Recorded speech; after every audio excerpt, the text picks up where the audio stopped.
It's out what we all feel. It is the hottest day of the year. We've got reports on the heat's effect on our sources of electricity and on livestock. We're also going to see students putting some pressure on at Kent's Tent City. Dick says we're not going to get any quick relief from the heat. In sports, Fred McLeod reports the Indians were all set to try again at Yankee Stadium.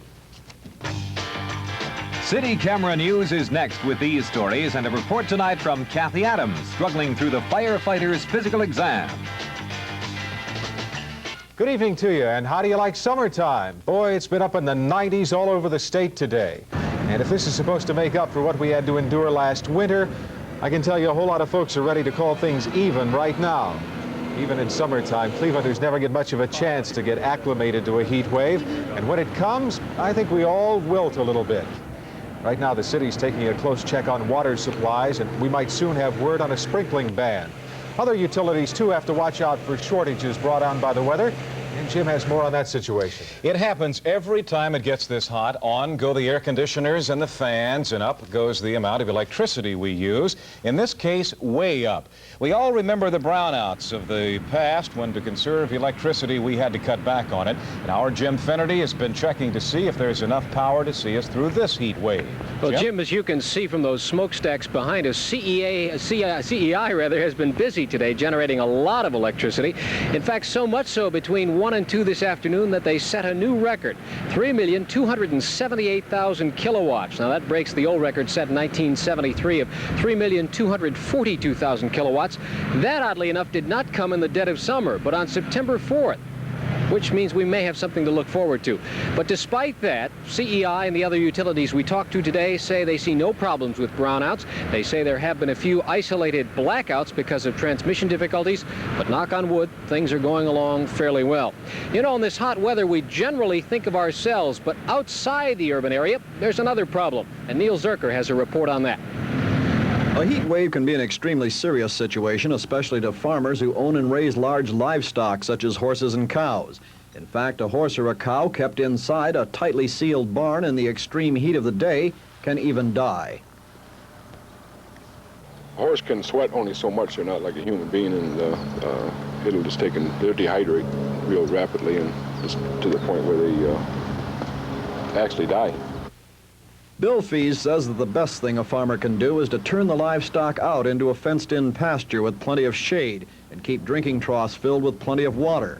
Admittedly, the animals are then prey to flies and insects, but Fees said that while the animal may be uncomfortable, at least the flies won't kill a horse or a cow, but the heat can. Neil Zerker, City Camera News, Grafton, Ohio. And there's some good advice there for you, too. Don't get dehydrated. Drink a lot of liquids. Stay somewhere in the shade if you can. And above all, don't worry, this heat's going to end sometime. Jim Finnerty live with the City Cam along the Shoreway. Thank you, Jim. This is an easier job. Dick, my 4-year-old daughter Beth and I went swimming today, and it was a great day for swimming. Boy. Yeah, these are the days I remember when I was small. Believe it or not, at one time, back eons ago. We had 93 at 2:20 today. That has been our warmest of the year. It is actually warmer than at any time last year. Had a report North Welton, 97. A lady or a gentleman in Berea insists it was 100 degrees there this afternoon. Friday won't be so hot, and I mean that in the best sense of the word. But there's Thursday. But Thursday will be. I'll tell you all about it after this.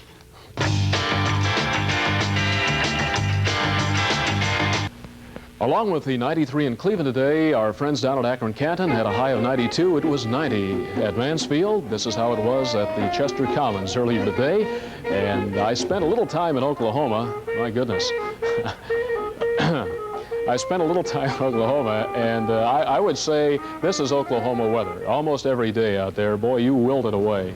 And the humidity today was in that 50% and better category. Tomorrow will be another very humid day. The relief is with a cool front that is now over Michigan and shows signs of coming in here by, I would say, about this time tomorrow evening.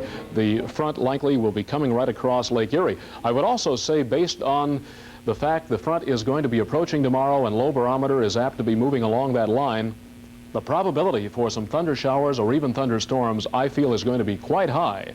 It could be rising all through the morning and be very high during the afternoon and evening. We'll be watching these on radar as they come across Lake Erie, but as I say, the probability is quite, I feel, quite high. Here is the front today, and this is the cloud deck. Fred pointed out that in New York, our Indians ball game has been rained out because of the thunder shower weather that is occurring on the eastern end of that front. And the closest area of reasonably pleasant weather in the temperature department is around Alpena, Michigan, and over around Pellston. They are in the low 70s now, and they're getting some thunder shower weather up there. But within this realm of air, it is all 90 plus. As a matter of fact, at Detroit Wayne National Airport, they reported 100 degrees within the hour. Chicago and much of Illinois has been running around 97. In the state of Ohio, Toledo and Dayton at 96 so far have been the warmest in the state. This is the low now in Nebraska that is going to be moving along that line, and this situation will be watched quite closely. The atmosphere is loaded with moisture, and when the thunder showers do begin tomorrow, if you get under one of these, you are going to get some torrential rains. It is 90 degrees at Hopkins Airport currently. Columbus holding on to a 96 now. The only temperature out of the 90s is over at Youngstown. 93, 69 today. That is not a record. Our record 97 in 1944. And a year ago, 84 and 60. Sunrise tomorrow 1 minute past 6. Down tomorrow at 3 minutes past 9. Air pollution today unsatisfactory 110. The forecast there tomorrow is an even 100. On the shoreway, it is 89 degrees. The humidity, which is obviously the key, 59%. Barometer 29.86, and that is beginning to fall. The lake water 69. Winds tomorrow on Erie west-southwest 13, gusty and shifting near any thunder shower. Sultry tonight, the low about 72. Another night in Singapore. And then for tomorrow, partly sunny, still very warm and very humid. I figure about 88, 86 to 88 for the high. Thunder shower probabilities increasing through the day, continuing tomorrow night. And I would say Friday partly sunny, much less humid, still warm though, with a Friday high of 82. A chance for a thunder shower, but I'll update you on that tomorrow. Jimmy. Okay, thank you, Dick. We know